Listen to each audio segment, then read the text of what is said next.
नमस्ते प्रणाम। बस आप लोगों से एक अपडेट देना था मुझे।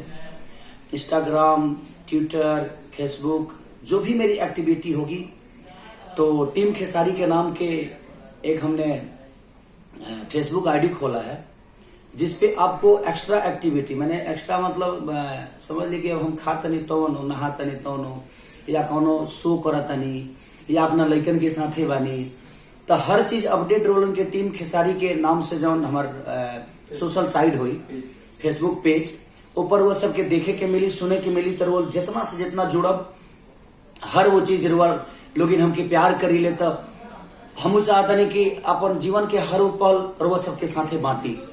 और टीम खेसारी के जौन पेज बा और वही पर वो सबके हर वो अपडेट मिली। और नवरात्रि के ढेर सारी शुभकामना रहा टीम खेसारी की तरफ से, और ढेर सारा प्यार वो लोग हमेशा दी, ऐसा ही देते रही।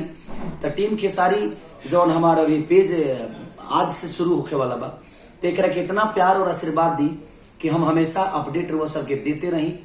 जौन हमारे खेसारी के जौन पेज बात तो बढ़ले बा, लेकिन टीम खेसारी एक्स्ट्रा हम ए सेकेंड कि हर चीज हम ऊपर डाल ना पाइले। तब हमारा जौन एक्स्ट्रा ऑर्डिनरी जौन चीज बावे कि हाँ हम आज सफर करता नहीं, या हम दुबई जाता नहीं, चाहे लंदन जाता नहीं, चाहे ब्राजील जाता नहीं, चाहे दुनिया के कोनो कोना में जाता नहीं, और वह सबके हम देते रहे अपडेट, उसे लाइव भी आवत रह, बात भी करत रह रुआ से। तो वह टीम खेसारी के पेज से जुड़ी और अपन प्यार और आशीर्वाद दी। और हर अपडेट टीम खेसारी के हमार सोशल साइट में फेसबुक हो जाई, ट्विटर हो जाई और इंस्टाग्राम हो जाई। ये चारों चीज वो सबके मिली हमारा टीम खेसारी के नाम से। तो ये हमरे हवे और हम ए पर हमेशा अब एक्टिव रह और वो सबसे मिले खाती।